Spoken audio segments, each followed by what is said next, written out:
Boa noite. Vamos iniciar, então, mais um estudo minucioso do Evangelho de Jesus, né? É bom a gente atualizar, a gente tem algumas pessoas chegando pela primeira vez, algumas pessoas acessando pela internet pela primeira vez. Então, esse aqui é um estudo minucioso do Evangelho que a gente faz, à luz da doutrina espírita, usando como ferramenta, como instrumento de compreensão, a literatura espírita, sobretudo a psicografia de Chico Xavier e a obra kardeciana, né? Então, a ideia é compreender a Bíblia, compreender o texto bíblico, usando a ferramenta de interpretação, de compreensão, que se constitui para todos nós a literatura espírita, né? É o que a gente faz aqui já desde 2012, né? Toda quarta-feira, sem faltar. Desde 2016 a gente produz os vídeos, coloca no canal, e estamos sendo acompanhados aí por muitas pessoas no Brasil, fora do Brasil, né? Virou uma grande comunidade. Hoje a gente vai iniciar, então, uma passagem nova. Na semana passada, a gente encerrou o capítulo 18 de Mateus. Nós estamos estudando aí desde o capítulo número 1 de Mateus, o primeiro capítulo, o primeiro versículo, toda semana um versículo.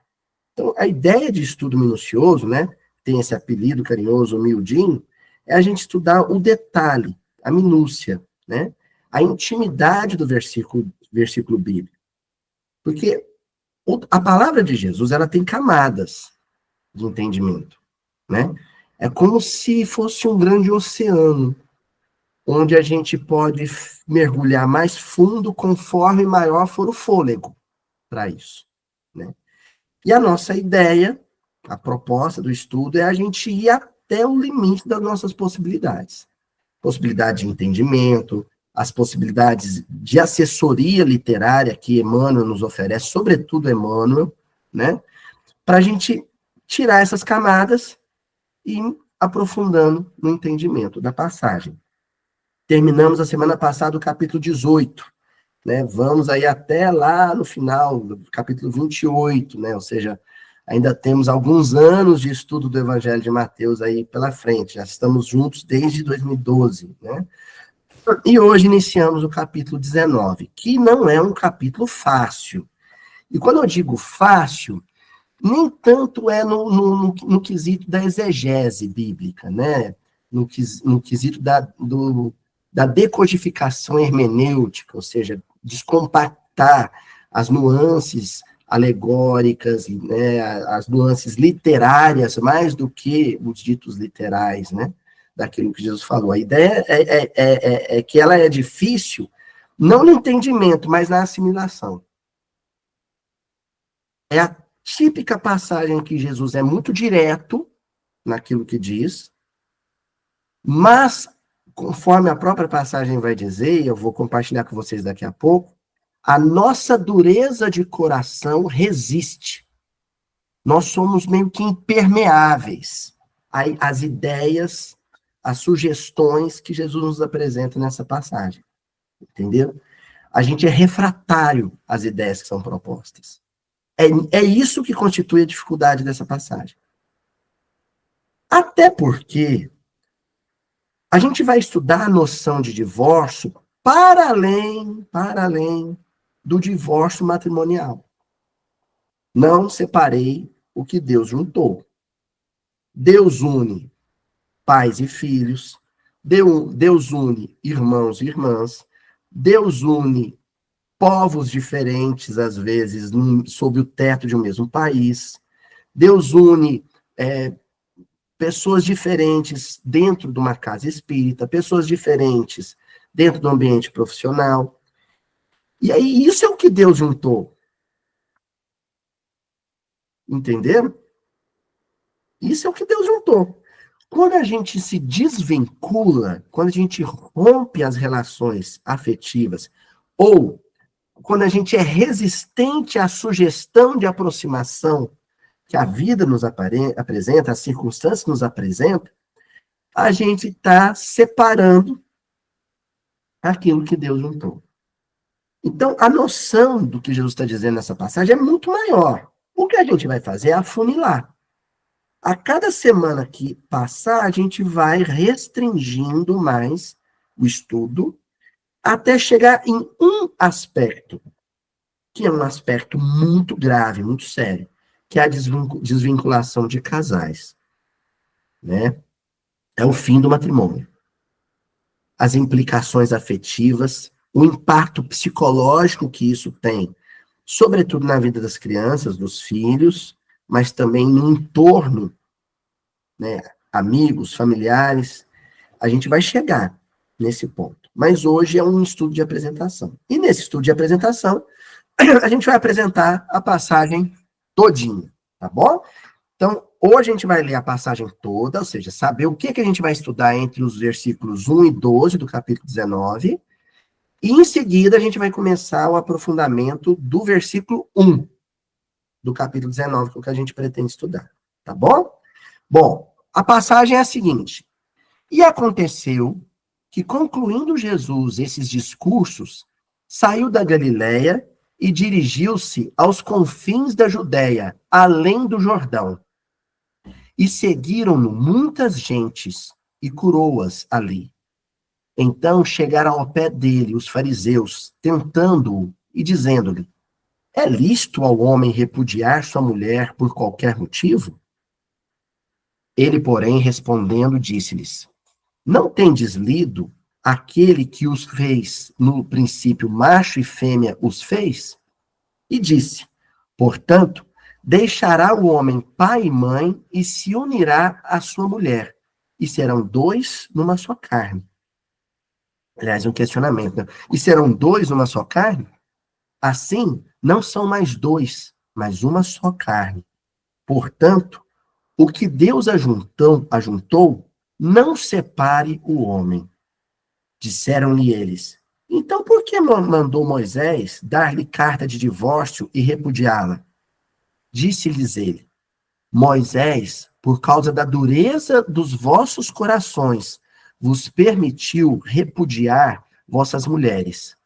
Mas ao princípio não foi assim. Eu vos digo, porém, que qualquer que repudiar sua mulher, não sendo por causa de prostituição, e casar com outra, comete adultério. E o que casar com a repudiada também comete adultério. Disseram seus discípulos, disseram-lhe os seus discípulos: se assim é a condição do homem relativamente à mulher, não convém casar. Ele, porém, lhes disse: não todos podem, nem todos podem receber essa palavra, mas só aqueles a quem foi concedido. Porque há eunucos que assim nasceram do ventre da mãe, há eunucos que foram castrados pelos homens, e há eunucos que se castraram a si mesmos por causa. Só um minutinho. Aqui estamos também. Por causa do reino dos céus. Quem pode receber isto, recebam. Bom, vocês viram o mato que nós vamos lenhar, né? Nós temos aí 12 semanas de estudo. Um versículo por semana. Ou talvez mais. Pode acontecer da gente não encerrar, não esgotar a análise de um versículo em uma semana e precisar continuar na semana seguinte. É um estudo sem pressa, né? Pessoal novato, chegando aí primeira vez, viu, Fernando? Não temos pressa.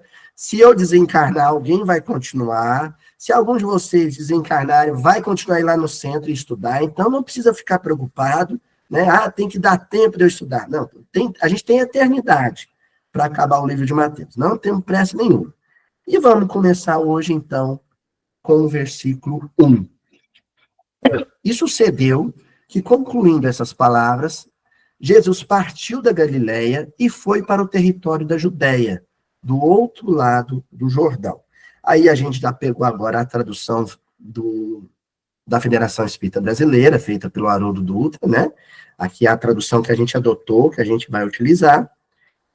E a palavra em pauta, ou seja, a chave decodificadora, a porta de acesso à intimidade desse versículo, é a palavra Judéia. Por quê? Quando a gente fala de Palestina, nós estamos falando de uma região que vai do norte da região de Gaza, do deserto de Sinai, da região norte do Egito, né? A gente poderia estender até ali, até o sul da Síria e do Líbano, né?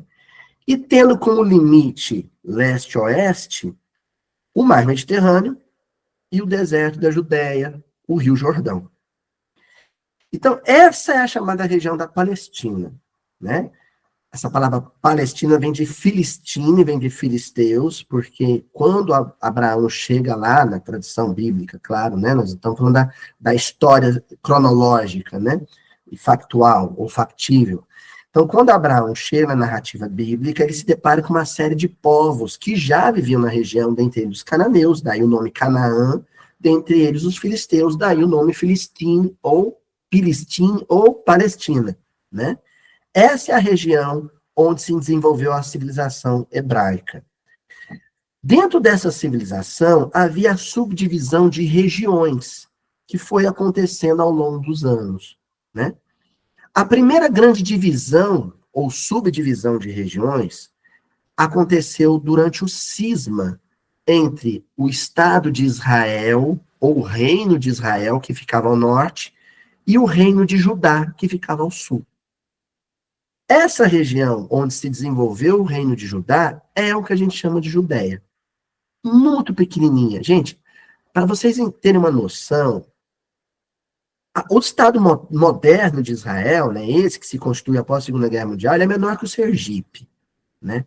A região é muito pequenininha. A Judéia, que é a região que a gente vai estudar, ela tem mais ou menos 80 quilômetros, que vai da Pérea, que vai do extremo sul da região, até um pedaço da Samaria e já se encontrando com a Galileia. Dá mais ou menos 80 quilômetros entre o extremo norte e o extremo sul. E uns 50 quilômetros entre o Rio Jordão e o Mar Mediterrâneo. Essa é a região da Judéia. Por que ela é tão importante na narrativa bíblica? Porque no centro, no epicentro dessa região, está o umbigo do mundo, né? A cidade que conseguiu aglutinar e catalisar todos os grandes eventos históricos da trajetória humana, da civilização humana, que é Jerusalém, né? Que, segundo meu filho, é Jesusalém.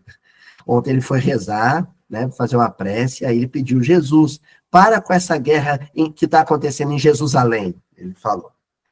Mas Jerusalém, então, é o epicentro histórico dessa região e é a cidade mais importante para o judaísmo, né? Justamente porque é a cidade que foi tomada por Davi e onde ele iniciou o primeiro grande reino israelita ou hebraico, né, da Antiguidade Oriental. Já havia o rei Saul, mas o grande reino, né, a grande Israel da Antiguidade surge quando Davi transforma Jerusalém na capital de um reino, de um estado, né? Essa comunidade que era nômade, que era tribal, ela se sedentariza e constitui um estado. Bom, fiz esse resumo histórico para dizer o seguinte: a Judéia, né, Davi vai ter um filho, Salomão, vai herdar o trono do pai, mas ele não prepara a sucessão. E aí, quando ele rei morto, rei posto, né, quando ele termina o seu reinado, quando vem a sua morte, os filhos, eles rompem uns com os outros e entram em disputa pela posse do trono. E dessa disputa, gente, é bem resumo da ópera, viu? A coisa é um pouco mais complicada. Mas dessa disputa vai haver uma separação, um divórcio, na intimidade da comunidade hebraica. O povo de Israel se divide em dois reinos. Ao norte fica o reino de Israel, ao sul fica o reino de Judá. Ao norte nós vamos ter como capital justamente a região da Samaria, né? E ao sul a gente vai ter como centro administrativo e religioso Jerusalém. É aí, inclusive, que surge o ódio, a animosidade entre samaritanos e judeus. Vocês estão entendendo? E a parte disso, mais ao norte, a Galileia. Né? Vem do hebraico Galil Hagoim. Galil Hagoim quer dizer o círculo ou a região dos Goim. Goim é o estrangeiro, é o não-judeu. Por quê? Porque nessa região, que foi a primeira região a ser tomada pelo Império Assírio, o Império Assírio vai desarticular a região de uma maneira muito interessante. Vai pegar os judeus da região, espalhá-los pelo mundo e pegar povos de várias partes do mundo e levar para aquela região. Então, o local onde Jesus escolhe para viver, onde ficava Nazaré, onde ficava o lago de Tiberíades, onde ele organiza o colégio apostólico, era uma região multiétnica, era uma região repleta de vários povos. Qualquer galileu falava uma série de línguas, porque precisava. Ali tinha egípcios, né? Quem assiste lá a série The Chosen percebeu isso, né? Tinha egípcios, ali tinha persas, ali tinha babilônios, ali tinha gregos, muitos romanos, era uma região de domínio romano. Então, a região de Jesus era caracterizada por essa polifonia étnica. Já a Judéia não. A Judéia sempre foi sectária, a Judéia sempre teve resistência à presença estrangeira, porque a palavra que dominava o coração de um judeu, ou seja, um nascido na Judéia, Jesus é nascido na Judéia, ele é um judeu porque ele nasce em Belém, Belém ficava na Judéia, né? Mas, em geral, um judeu, alguém da região, a palavra que regia sua vida era separação. Vocês estão percebendo por que eu escolhi essa palavra? Separação. Por que o rabinato de Jerusalém, por que o colégio rabínico de Jerusalém tinha uma aversão tão grande a Jesus? Por que eles recusavam tanto o discurso de Jesus? Porque eles tinham essa ojeriza ao discurso de Jesus. Porque o discurso de Jesus propunha a integração, a comunhão, a vinculação. Enquanto o discurso do Sinédrio, do Colégio Rabínico de Jerusalém, pregava justamente a cisão, a separação, o rompimento. Vocês entenderam? A palavra Judéia, que eu separei aqui, ela é um símbolo. Ela é um símbolo. A palavra Judéia aqui vai representar o norte, ou a diretriz que vai conduzir os estudos das nossas próximas semanas. A palavra é separação, rompimento, desvinculação. Entenderam, gente? É isso que nós vamos estudar nas próximas semanas.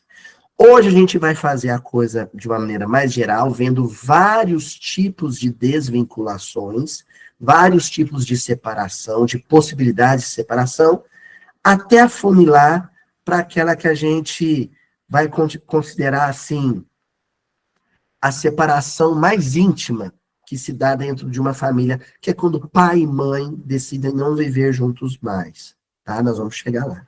E aí a gente vai ficar algumas boas semanas aprofundando isso. Ok? Bom, primeiro texto que vai dar suporte para a gente nessa análise é um texto clássico de Meimei, está no livro Somente Amor, que é uma coletânea de mensagens psicografadas pelo Chico, né? Esse texto é um texto muito profundo, porque a Meimei consegue ampliar o leque de entendimento para várias possibilidades de desvinculação. E a gente vai começar com esse texto, porque ele é muito didático para essa proposta. E ela começa dizendo assim: empresa difícil no mundo íntimo, a desvinculação. Se te encontras à beira de empreendimento assim, arriscado, e se já consegues imaginar-te no lugar daqueles que te rodeiam, medita nas repercussões de que serias objeto ao recolher semelhante surpresa da parte dos outros.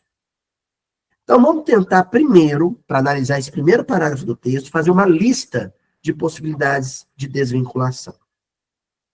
O filho, quando decide sair de casa para trabalhar, para estudar, para casar, é um processo desvinculatório? É um processo desvinculatório.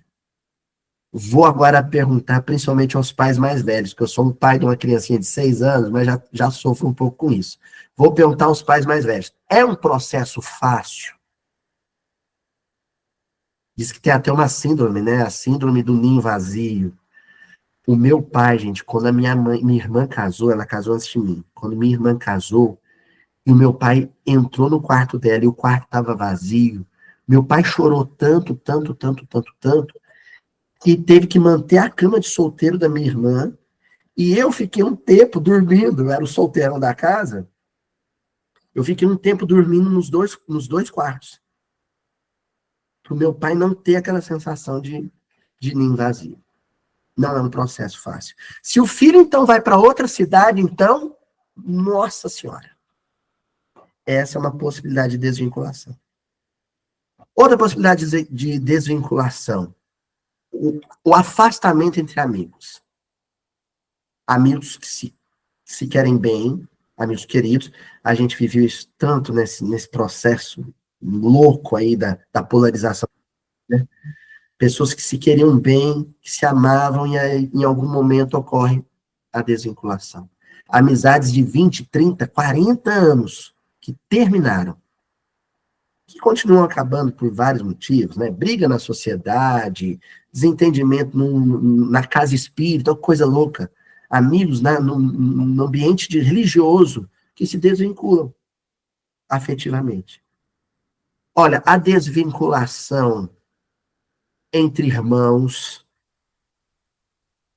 o pai morre, a mãe morre, e aí os irmãos entram em litígio por causa de herança. Viram a cara um para o outro, não se falam mais. Acontece isso? Ou irmãos que se encontrar o outro na calçada, muda de calçada para não cumprimentar. Irmão consanguíneo. Irmão de nome. Filhos do mesmo pai. Por causa de uma briga de herança. Não se falam mais. Desvinculações. A desvinculação pelo desencarne. Essa é dura, hein? A hora da separação. A gente convive com as pessoas e o cotidiano, a gente muitas vezes não pensa nesse momento, mas uma hora ele chega, né? Às vezes na ordem natural das coisas, que é quando o filho se despede do pai, que retorna à pátria espiritual, às vezes de uma maneira que a gente diria, do ponto de vista cronológico, antinatural, é o pai se despedindo do filho.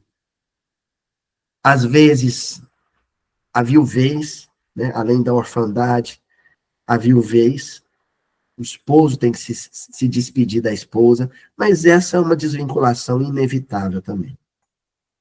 E a desvinculação, onde a gente vai caminhar para ela, vai ser o tema principal, a pauta principal nessas semanas de estudo, que é a desvinculação entre casais. Namoro, noivado, sobretudo noivados mais longos, né? E o casamento, o divórcio, propriamente dito, que Jesus vai tocar nessa questão. Tudo isso aí, Meimei vai dizer o seguinte: quando te ocorrer um impulso, porque é um impulso inicial, depois é um processo onde você vai digerir a ideia inicial, o impulso inicial. Mas quando te ocorrer o impulso, processe ele. Processe. Trabalhe ele dentro de si. Não seja rápido no gatilho. Não seja impulsivo a ponto de depois se arrepender. A digestão psicológica dessa ideia deve acontecer com calma, com paciência, com prudência, com cautela e com muita oração, muita prece. Por quê? Para você não realizar um monólogo.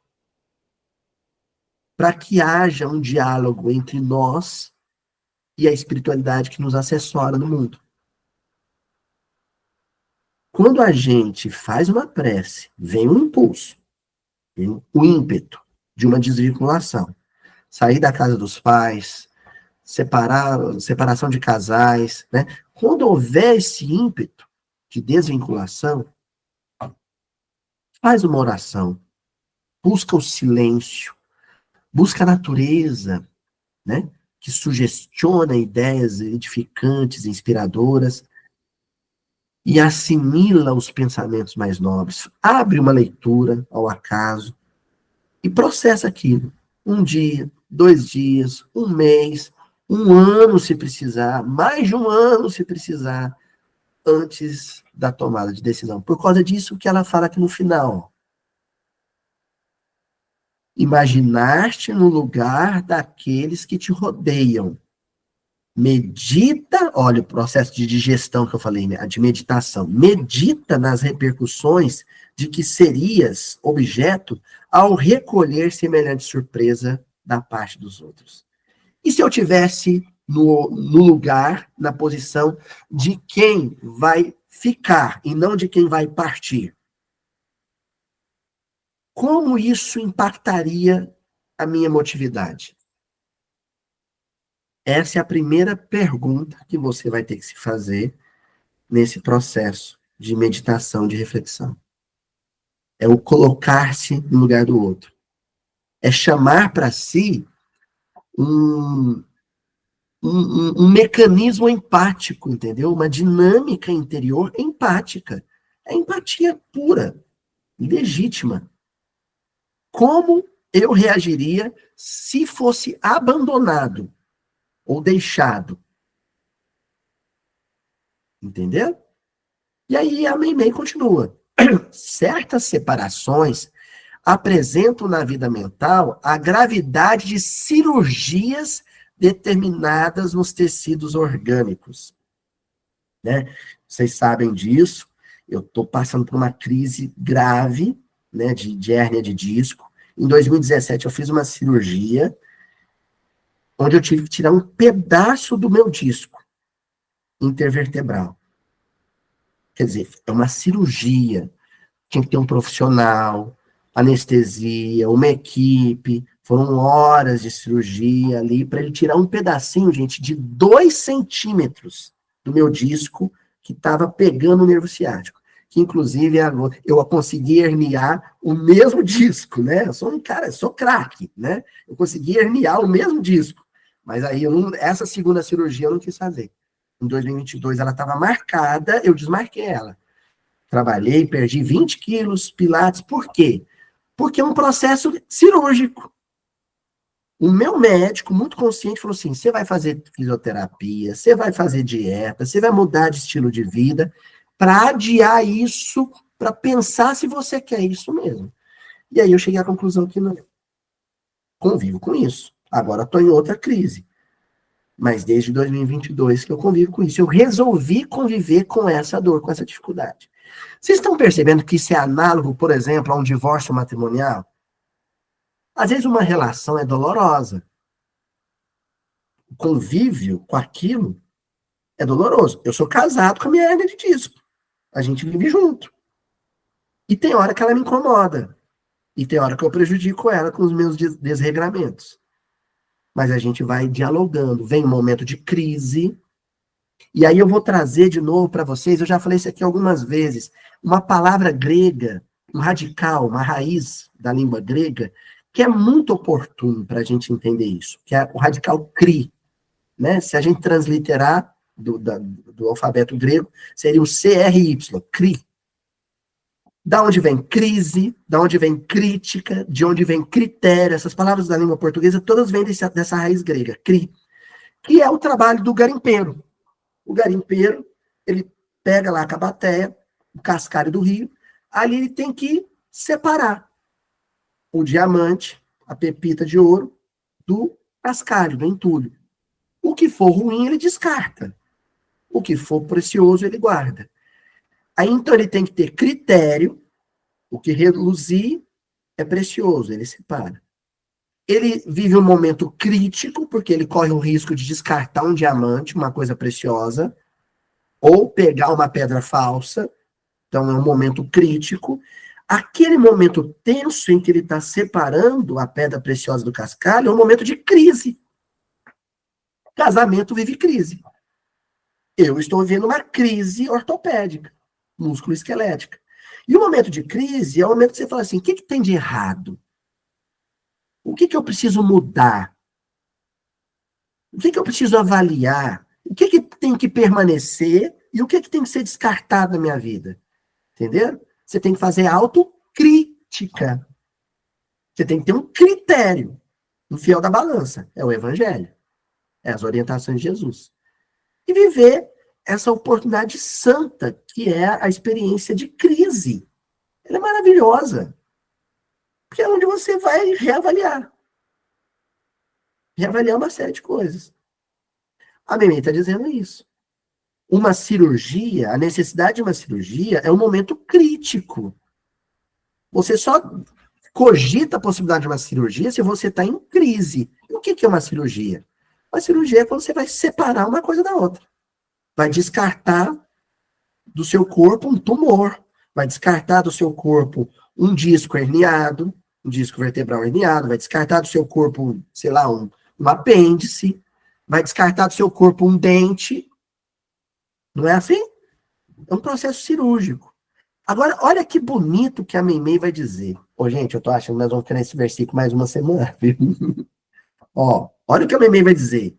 Um toque inadequado de bisturi seria suscetível de criar prejuízos e problemas nas estruturas do corpo.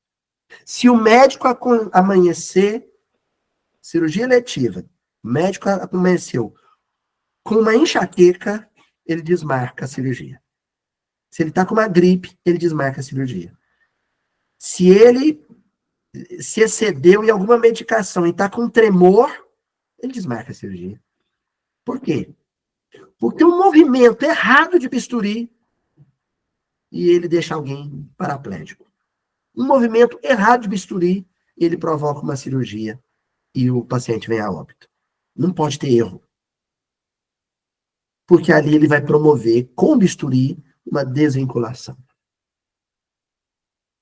Nenhuma desvinculação pode acontecer sem cautela, cuidado, critério, olhar crítico, autocrítico e profunda caridade. Tem uma história muito bonita de Eurípides Barçanufo. Eurípides, um autodidata, né? Eurípides, ele conseguiu ser aprovado para a Faculdade de Medicina do Colégio Pedro II, no Rio de Janeiro. Ele foi selecionado entre vários jovens. Era o único lugar onde você poderia fazer medicina, no Brasil, era lá. E aí, ele estava de mala prontas para ir para o Rio de Janeiro. A mãe dele, a dona Meca, sofreu uma série de crises nervosas, ela tinha problemas mediúnicos bem graves, assim. Quando ela abriu o guarda-roupa do filho e o guarda-roupa estava vazio, ela teve uma crise nervosa. Sofreu uma convulsão. E aí, Eurípides calado foi lá, desarrumou a mala e pôs as roupas todas no guarda-roupa e desistiu da escola de medicina do Rio de Janeiro. Notem bem, gente, eu não estou dizendo que é para os filhos fazerem isso, não, que o filho tem que ir embora. Uma hora o meu filho, o Chico, ele vai querer ir embora, vai tocar a vida dele. Eu só estou chamando a atenção para o cuidado desse filho. Ele falou assim, não é o momento. Minha mãe precisa de mim, mais do que eu preciso do diploma. Ela precisa de mim. Então, naquele momento, ele fez uma análise crítica, era um momento de crise, ele fez uma análise crítica, tomou o evangelho como critério e ponderou. Quem precisa mais de mim? A medicina ou os meus pais? E tomou a decisão dele. Entenderam? E aí continua a Meimei. Uma providência inoportuna é capaz de estabelecer lesões de grande extensão no campo da alma. Há pessoas que passam por um processo de divórcio no matrimônio e ambos os membros do casal seguem a vida maravilhosamente, casam novamente, às vezes as duas famílias convivem, são felizes. Eu conheço vários casos, vocês devem conhecer também, de divórcio, em que a desvinculação foi muito tranquila. Como tem vários casos em que a cirurgia é muito tranquila, muito bem sucedida. Mas também conheço casos de divórcio em que 20, 30 anos depois do divórcio, uma das partes não superou a separação. Ou seja, as lesões que foram deixadas são de uma gravidade, de uma profundidade, aquela ferida ficou ali exposta, acesa, né, aberta, sangrando, anos. Porque o processo de desvinculação foi abrupto, foi brutal, foi irresponsável, foi impetuoso, foi sem critério. Vocês estão entendendo? Isso vale para a separação de casais, isso vale para o afastamento entre irmãos, isso vale para o filho que vai sair de casa. As situações aqui eu poderia citá-las ao infinito. Até, sei lá, mudar de profissão, você sai de uma profissão, não quero mais ser médico, quero mudar de profissão. Até isso você tem que pensar, será que havia uma programação, é uma profissão que está no meu planejamento reencarnatório, eu tenho compromisso com essa área? Enfim, nada relacionado à desvinculação pode acontecer de forma impulsiva e irresponsável. Deve haver cuidado, zelo, porque cuidado e zelo pode ser traduzido por uma palavra: caridade. Tá certo, gente? Podemos avançar? A Memei continua nesse mesmo texto, desvinculações. Ninguém deveria separar-se de alguém sem propiciar a esse alguém o equilíbrio preciso a fim de sustentar-se de pé. Olha que incrível que a Meimei está dizendo. Ela não está dizendo que não é para você se separar do outro. Ela está dizendo que você não pode fazer isso sem considerar o equilíbrio, a afetividade, a psicologia do outro. Estão entendendo? É necessário? Pensou bastante? Ponderou bastante? Prepare o outro para isso. Seja caridoso, espere o momento mais oportuno, espere a hora em que o outro está em condições de vivenciar essa desvinculação. Colabore para isso. Faça isso com cautela, com prudência, com serenidade. É isso que a Memi está dizendo. De modo que, quando a desvinculação se concretizar, o outro permaneça de pé. Eu não posso dar as costas para alguém e deixar no chão cadáver. Posso? Eu vou saber conviver com isso? Eu não posso me desvincular de alguém e deixar um coração em ruínas. Sair de um casamento não é igual sair de um prédio, gente. Né? Hoje à tarde, finalzinho da tarde, eu falei para vocês, atrasei aqui porque eu fui fazer a minha fisioterapia. Terminou a dizer fisioterapia, falei para minha fisioterapeuta, tchau, até depois do feriado. Fui saindo, tá, tudo bem. Saí do prédio, entrei no meu carro e fui embora. Mas e sair do meu casamento e me separar da Juju? Seria a mesma coisa? É assim? É com essa naturalidade também? Não é. Daí a Meimei continuar dizendo. Prepara o sentimento. Perdão, gente, desculpa, eu não terminei o parágrafo anterior. Voltando. Reflete nos pais e filhos, irmãos e companheiros, que a desvinculação violenta, ou seja, impulsiva, já relegou aos vales do sofrimento e da morte, e não assinales o teu caminho com as lágrimas alheias. Eu vou salgar a minha vida com o pranto do outro. Eu vou temperar o meu futuro com o pranto do outro. Duro, hein? O resto da minha vida, porque você se desvincula da convivência, mas o Guimarães Rosa fala uma coisa incrível no livro Grande Sertão Veredas. Ele fala assim, quem muito se evita, mais se convive. Porque é a memória do outro, a lembrança do outro, o pranto do outro, A dor do outro vai morar em você. Você não mora mais na mesma casa que ele, mas a dor dele mora na sua casa mental. Ela habita a sua casa mental. Como um fantasma. Hã? Sua casa mental vai ser uma casa mal assombrada.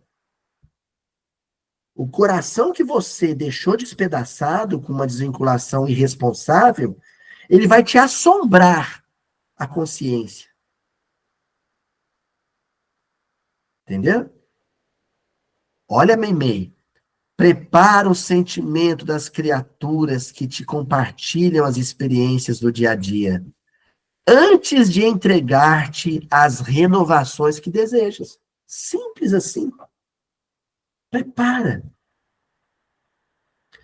Luiz, eu ainda não entendi isso. Olha, gente, uma coisa é um casal começar a dialogar sobre essa possibilidade, ainda dividindo um lar, semanas, meses, se precisar, anos, até que se decida por uma separação.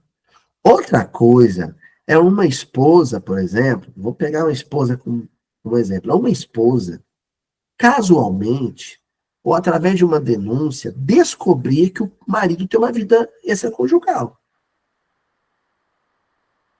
Vocês entenderam a diferença? Quer dizer, na primeira situação, a separação vai acontecer cautelosamente, amorosamente, caridosamente.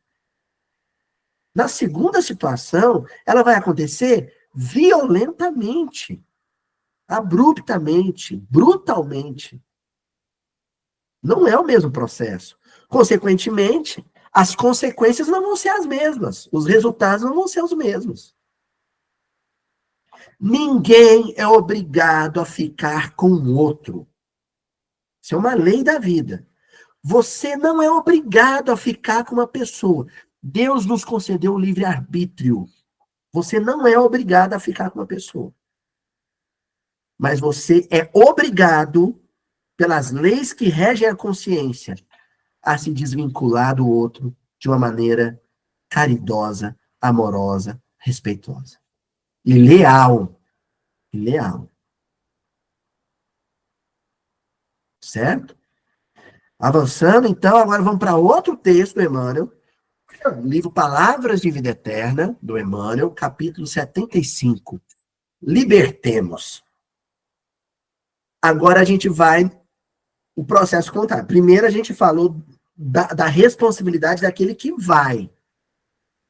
Agora, esse outro texto, agora um texto do Emmanuel, é qual deve ser a postura responsável daquele que deixa ir. Entendeu? Agora é quem fica. Capítulo 11, versículo 44 do Evangelho de João. É justamente a passagem de Lázaro, né? Quando Jesus ressuscita Lázaro. O túmulo é aberto, Lázaro sai de lá todo enfaixado, como mandava, né, o protocolo de sepultamento da tradição judaica. E aí Jesus fala para os discípulos, desatai, ou seja, tira as faixas, porque, né, o cadáver ficava com as mãos presas, desatai-o e deixai-o ir. Ele vai para onde ele quiser. Ele vai fazer da vida dele agora o que ele quiser. Ele não está obrigado a vir aqui, ajoelhar no meu pé, muito obrigado por ter me ressuscitado. Ele não. Se ele não quiser vir aqui nem me falar obrigado, ele não precisa. Jesus fez isso com todos que cruzaram o caminho dele durante a existência dele, os 33 anos de existência física dele. E Jesus faz isso conosco há milênios. Ele nos liberta dos processos, sabe, complicados, atávicos, de grilhões psicológicos. Ele nos liberta e nos deixa ir. Nos deixa fazer as escolhas que queiramos fazer. A gente volta a fazer escolhas erradas, a gente volta a entrar naquele emaranhado de complicações, ele volta a nos libertar e, novamente, nos dá a liberdade de fazermos e irmos para onde quisermos. Por isso que o Emmanuel vai dizer na sequência. É importante pensar que Jesus não apenas arrancou Lázaro à sombra do túmulo, trazendo de volta à vida, pede para que seja restituído a liberdade. Liberdade. Jesus não deu só a vida física de volta. Claro, gente, a gente não vai entrar em discussão aqui sobre o processo letárgico. Lázaro não estava de fato morto, foi um processo letárgico, um coma profundo, com influxo vibratório de Jesus, ele saiu desse coma. Não vamos discutir, a discussão aqui não é essa. A discussão aqui é esse desatai-o e deixai-o ir. Nesse momento, Jesus deu para ele mais do que a vida. Deu para ele liberdade. Nós atamos, algemamos os nossos semelhantes a processos de vinculação afetivas com os quais eles não querem se manter vinculados mais, por meio de chantagens emocionais.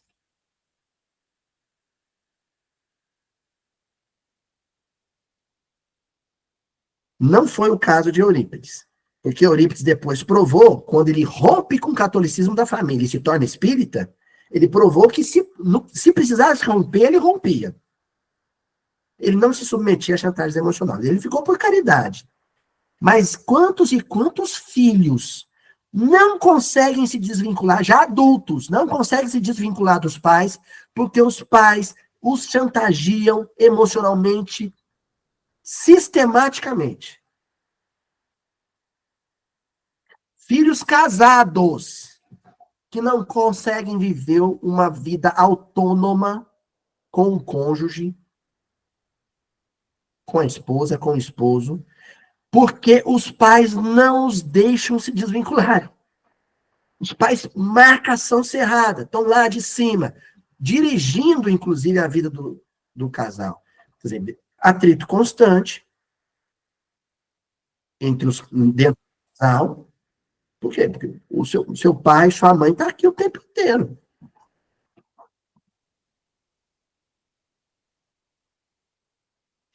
Desatai-o e deixai-o ir.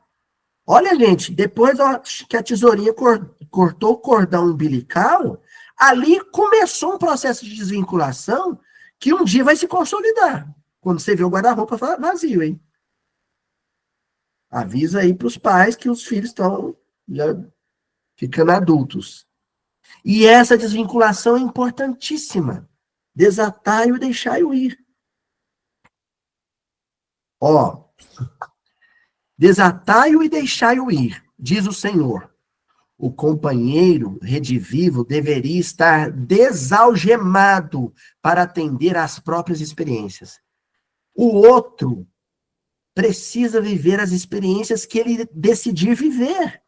E eu não posso atá-lo, prendê-lo, acorrentá-lo às minhas experiências. Não posso. Isso é uma forma de violência. Você está violentando o livre-arbítrio do outro quando usa da emotividade dele, da autocomiseração, né? Aí o pai somatiza, o esposo, a esposa somatiza, adoece para o outro, eu estou querendo me divorciar, mas agora ele está doente. Doença psicossomática.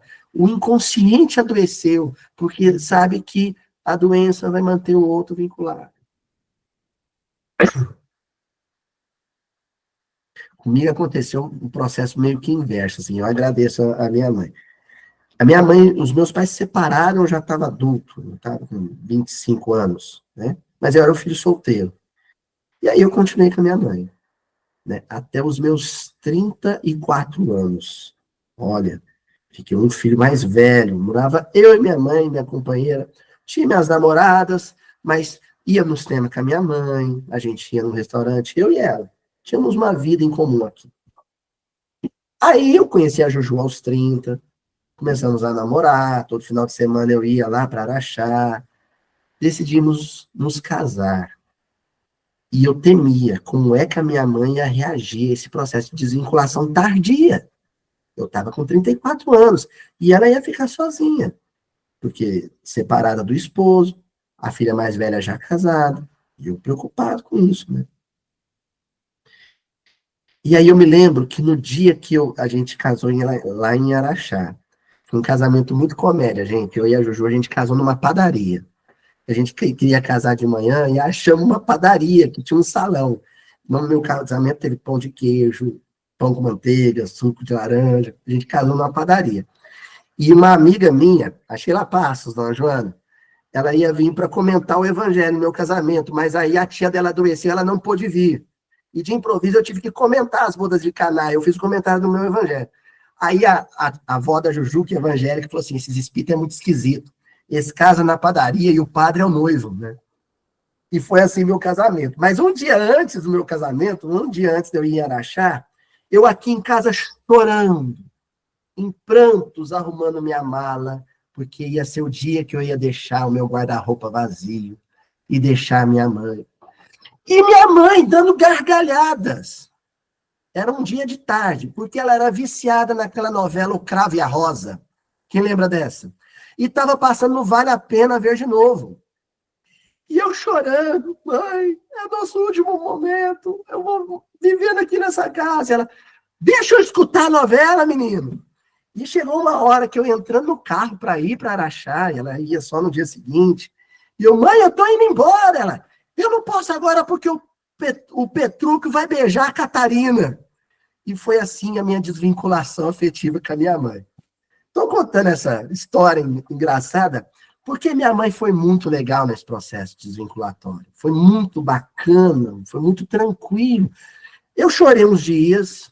Eu lembro que a primeira noite, no meu apartamento, já ali no bairro Olinda, eu chorei, porque ia ser a primeira noite, assim, que, né? Ela ia dormir sozinha aqui, eu lá. E ela muito tranquila, muito serena. Com o tempo, isso foi fazendo ela conquistar a simpatia da nora. E foi se construindo entre ela e a minha esposa um laço de amizade. Porque uma não sentiu que a outra era, sabe o quê? Rival. Elas não estavam disputando, não havia uma relação edipiana na parada, sabe? Não eram concorrentes. Agora, é claro, né, gente, que isso aí tem passado nosso, deve ser muito tranquilo das duas. Porque também acontece, às vezes, de você ter uma relação edipiana, e aí não é só Freud que explica, é a doutrina espírita. Se entre ali aquela sogra, aquela nora e aquele filho ou aquele marido, existe um passado de triângulo amoroso, claro que esses processos de desvinculação vão ser muito mais complicados. Mas isso a gente vai analisar daqui a algumas semanas, utilizando a literatura do André Luiz para isso, tá? Isso vai chegar lá. O dia da nora e da sogra, do genro e do sogro vai chegar, viu, gente? O próprio Pedro sofreu com isso na Bíblia, né, com a sogra dele. Por enquanto, o que a gente tem que saber é que todo o processo de desvinculação, mesmo esse do filho com a mãe, da filha com os pais, tem que acontecer de forma responsável e caridosa. Tá? Continuando, ainda no texto Emmanuel, libertemos. Não basta, porém, esse gesto de libertação para nós. É imprescindível haja de nossa parte auxílio a eles, para que se desagrilhoem. Grilhão. Romper o grilhão. Você pode ter um rompimento desse grilhão que seja, sabe, um romper de algemas, que fere o pulso, ou pode ir lá com a chavinha, abrir e a desvinculação ser tranquila. Muito desse processo de desvinculação não depende tão somente de quem vai partir, depende também da prudência, da cautela de quem vai deixar partir. Entender? O outro tem o direito de ir viver as experiências dele. E eu não posso ser aquele elemento, sabe aquela bolota do prisioneiro? Antigamente os prisioneiros, além da prisão, tinha uma bola de ferro atada ao pé. Eu não posso ser isso na vida dele. Não posso. O amor, gente, tem uma frase do irmão José, talvez a psicografia do Carlos Bacelli, muito bonita. A frase é assim: o amor não é uma algema que aferroa. O amor é um laço consentido parte a parte. Não é assim o laço? Uma parte, outra parte. E onde tem o amor, o processo de desvinculação é como aquele do abrir de um presente, sabe? Você puxa o laço e aquilo acontece, o laço de cetim, de seda. É tranquilo, é suave. Essa é a desvinculação, onde não havia o algemamento, né, o acorrentamento dos corações. Eu me lembro que a primeira escola que eu dei aula foi o José Ferreira, aqui em Uberaba, o Colégio Doutor José Ferreira, né? E eu, novinho, tinha acabado de formar e fui dar aula para. Hoje é sexto ano, né? Naquela época era quinta série. E a meninada, ela me amava, a molecada chorava quando eu ia embora. Os menininhos ainda chamavam de tio, né? E eu levava violão e aquela coisa. Os pais mandavam cartinha, obrigado, professor, meu filho te ama, aquela coisa. Aí um dia o diretor, né? Na época, o professor Danival, o sábio, querido, me chamou na sala dele para conversar. E eu fui. Escuta essa, Raquel, você foi minha aluna, e eu fui assim, né? Pô, já chegou no ouvido dele que eu sou craque, né? Que a molecada me ama, né? Aí quando eu entrei, ele mandou fechar a porta. Eu falei, fecha a porta. Aí eu sentei e falei assim, chegou no meu ouvido que os meninos do sexto ano, do quinta série, assim, da quinta série, te adoram, te amam, e que eles estão programando numa despedida, porque eles vão para a próxima série, não vão ser seus alunos mais, e alguns estão chorando por causa disso. É verdade? Eu falei, é. Aí ele falou assim, deixa eu te dizer uma coisa, Luiz, você já leu O Pequeno Príncipe, do Antoine de Saint-Exupéry? Eu falei, já. Ele falou, você lembra daquela frase? Ficas eternamente responsável por aquilo que, ou aquele que cativas? Eu falei, sim, conheço. Ele falou assim, esse amor de Saint-Exupéry é trágico, é péssimo. Eu não quero esse tipo de amor entre meus professores e os alunos. Eita. Eu falei, por que, professor? Ele falou assim, você já parou para pensar a origem da palavra cativar? Vem de cativeiro, cativo, escravo. Quando você cativa alguém, Bernadette, você está tornando esse alguém o quê? Seu escravo. É o amor de Saint-Exupéry. É quando a gente barganha, é um comércio afetivo. Eu te amo, porque eu te amo, porque eu tô te dando carinho, porque eu te dou atenção, porque eu me dedico a você, você está obrigado a me amar, me dar carinho, se dedicar a mim. Porque estás eternamente responsável por aquilo que cativas. Eu sou seu escravo e você é meu escravo. É isso que eu tinha feito com os meninos. Eu nunca dava bronca, eu nunca chamava atenção, eu não dava uma prova difícil. Aí começou a cair minha ficha. Falei, olha, eu queria cativá-los. Eu queria que eles fossem meus escravos afetivos. Eu nunca fazia cara feia. Porque eu queria eles vinculados a mim. Vocês entenderam? Eu falei, nossa, professor, eu nunca tinha olhado por esse lado. Ele falou assim, pois é. Agora você criou um problema para a escola, criou um problema para o próximo professor.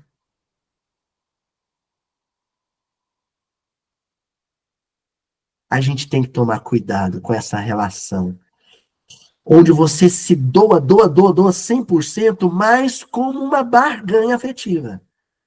O que eu tenho que me perguntar é o seguinte, essa dedicação toda que eu estou tendo com meu filho, com a minha esposa, com meu esposo, com meu pai, com a minha mãe idosa, essa dedicação toda, existe nela expectativa de retorno? Porque se existir a mínima expectativa de retorno afetivo na mesma medida, como contrapartida, esse amor é medíocre. É o amor de Saint-Exupéry.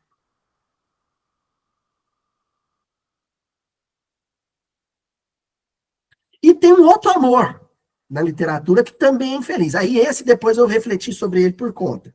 Não foi mais o Danival que me deu a dica. Depois eu refleti sobre ele por conta. Que é o amor shakespeariano. É o amor do Romeu e Julieta. Eu não vivo sem você. Essa frase, do ponto de vista espiritual, ela é muito infeliz. Ela é muito infeliz. Eu não vivo sem você. Quando a frase espiritualmente responsável deveria ser: eu vivo por você e com você. E continuarei vivendo. Se você me deixar, se você me abandonar, se você tiver que retornar para a vida espiritual, continuarei vivendo por você e com você, em espírito. Porque o amor, ele nunca permite a separação absoluta. A separação absoluta no amor não existe. Então, eu vou continuar vivendo. A minha avózinha, né? O pessoal da antiga aqui do Mildinho sabe. Minha avó, frequentadora aqui, né? Mais de 50 anos de doutrina espírita, uma leitora compulsiva, a famosa leitora, né, que vocês já sabem dessa história, leu Paulo Estevão mais de 19 vezes, né? Uma espírita, assim, impecável. E a minha avó, eu me lembro que quando meu avô desencarnou, ela logo tratou de vender a cama de casal e comprar uma cama de solteiro e reorganizou o quartinho dela. Nós estamos falando, gente, na ocasião, quase 70 anos de casamento. Quase 70 anos de casamento. Aí um dia eu falei assim, vó, você não tá sofrendo por causa do meu avô, não? Ela falou assim, mandei ele na minha frente. Falei, vó, que isso? Você não era apaixonada por ele? Ela falou assim, não era, nunca fui apaixonada pelo seu avô. Eu amava, eu amo o seu avô. Paixão, a palavra paixão vem do grego patos. Patos é o mesmo radical de onde vem patologia, alopatia. Patos, os gregos entendiam a palavra patos como doença. Paixão é doença, é adoecimento da alma. Amor, não. Ela não precisava sabe, da presença física. A presença física não era uma condição para aquele amor. Aquele amor sobreviveu à morte. Então ela não sentia falta desse amor. O amor ainda estava presente. A saudade acontece. Mas a saudade não adoece. A saudade derrama uma lágrima que é doce. A lágrima da saudade é doce. Que é diferente da lágrima da revolta, que é amarga. A lágrima doce da saudade é a lágrima de quem ama. A lágrima amarga da revolta é a lágrima de quem tinha paixão pelo outro. Que é um sentimento aprisionador dos corações. Daí o Emmanuel dizer,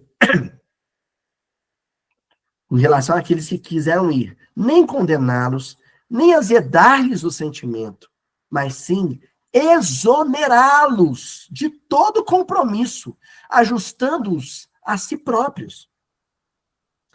Se o outro está partindo contra a minha vontade, eu posso ter duas posturas. Ou eu posso culpá-lo, condená-lo, julgá-lo e culpá-lo. Você me abandonou, você é um criminoso porque me abandonou. Ou eu posso azedar-lhe o sentimento, dizer, não, é um direito seu ir, mas eu sofro tanto. Sabe o que você está fazendo? O sujeito está, sabe? Ele está ali com uma vasilha de leite puro, fresquinho. Aí você está pegando lá um pouquinho de lixo, de resto de comida, e jogando ali no meio. O que vai acontecer com aquele leite? Ele vai permanecer puro? Não, ele vai azedar, vai talhar, vai estragar, vai apodrecer. Quando, na felicidade do outro, eu gotejo ou polvilho o meu ressentimento ou a minha paixão, eu azedo, eu deterioro, eu degenero o sentimento do outro. E eu vou responder por isso.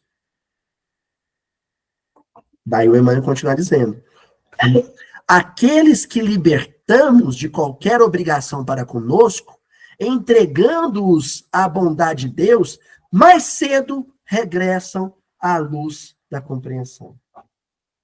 Olha o que o Emmanuel está dizendo. Não é mais cedo regressam a nós. É mais cedo regressam à luz da compreensão. Comigo ou semigo. Ao meu lado ou longe de mim. Não importa. Olha a parábola do filho pródigo, não é assim? O filho queria ir. O que o pai fez? Simulou um infarto? Não, não me deixe. Filho ingrato. Não. Ó pai, eu quero viver minha vida. Dá minha parte na herança? Dou, toma aí. Você quer viver suas experiências, meu filho? Eu vou sentir sua falta, eu vou sofrer. Mas é importante para você, vai. E ele foi. Em algum momento, comendo comida dos porcos, ele caiu em si. É o que diz na parábola do filho pródigo, né? E caindo em si. É isso, ó. Mais cedo regressa à luz da compreensão. Ele caiu em si e decidiu voltar à vida com o pai, a conviver com o pai. Mas ele podia também ter mantido a distância, mas ter reaproximado afetivamente do pai. Falando, pai, eu não devia ter deixado a sua casa daquela maneira, eu fui imprudente, fui irresponsável, vim aqui para o senhor me perdoar.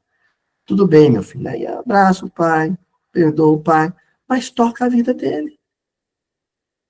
Onde ele deseja viver, onde ele quiser viver. E o pai não vai azedar a existência dele. Entendeu? Gente, é o seguinte. Temos ainda material para esse versículo. Ó, para vocês entenderem, ó. Ó. Não, opa, isso aqui é a surpresa. Temos ainda material para esse versículo. Vou propor a vocês a gente continuar semana que vem esse mesmo versículo. Pode ser? Já são 9 horas, já estamos com 1 hora de estudo. Então, a semana que vem, a gente retoma esse mesmo versículo, não temos pressa. Vamos continuar ainda estudando a palavra Judéia, que representa o quê? Processos de desvinculação. A palavra Judéia, no versículo de hoje, né? Vamos voltar no versículo? Ó, palavra Judéia, no versículo de hoje. E sucedeu que, concluindo essas palavras, Jesus partiu da Galiléia e foi para o território da Judéia, do outro lado do Jordão. O território que quis se desvincular da região norte. Então, Judéia representa aqui o direito que as pessoas têm de se desvincularem afetivamente de nós. O direito, um direito divino. Deus concedeu esse direito. E continuaremos com os textos em que Emmanuel, Meimei estão nos ajudando a entender como nos portar, que postura assumir nesses processos de desvinculação. Tá certo? Então, até semana que vem. Beijão para todo mundo.